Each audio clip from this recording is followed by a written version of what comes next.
Къде?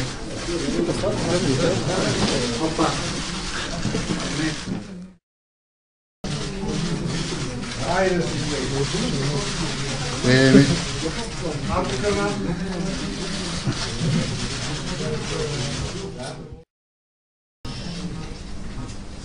Готови ли сте? Благодаря ви за търпението. Добре дошли на всички на нашата пресконференция. Представям ви участниците в нашето събитие. Господин Наско Сираков, спортно-технически директор на УВ.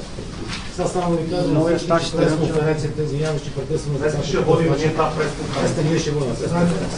Господин Наско, това ще е положението. Първото нещо, с което започваме. Чакай се само ще направя. Господин Петър, Слушаме. определено не сте добре дошъл тук. Не ви харесваме. Не ви харесваме и не ви желаем за това. Чорбари ви искаме. Никой не ви иска тук. И повишаване да заслужаваш. Фанелката на Левски също не сте ни попитали, може ли да сложи. Затова свалите. Вие или господин Сираков? Първо да кажа, аз само Извали фанелко, слушай, айде ние да долу да свали. Ицо спокойно. Свали фанелко, ще свалиме ние. Ицо спокойно. Аз ще сваля, ме интересува, спокойно. Свали фанелко, ме интересува мене, бе. Тежки са нещата, вярвай ми.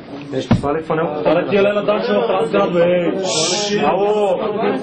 Свали, бе. Свали ти е тук, Лудогорец, бе.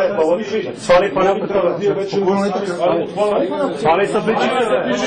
Събличията, фанелка, бе. Събличи фанелката, бе. Свали фанелката, бе. Събличи фанелката и може да тръгаш.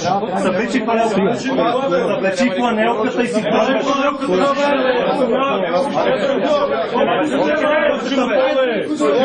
Няма да носиш фанелка на Левски. Няма и това. Точно бар няма да носиш фанелка на Левски. Защото това е дал топче. Това е тази фанелка, бе. Дойдохте си правите цирковете ли, бе? Хайде! Елта ви, бе!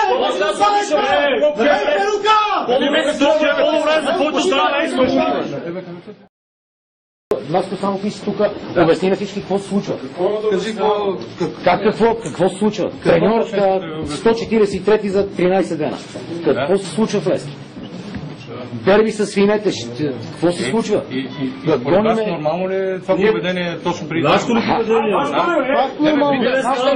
поведение? Чакайте малко, бе, чакайте малко.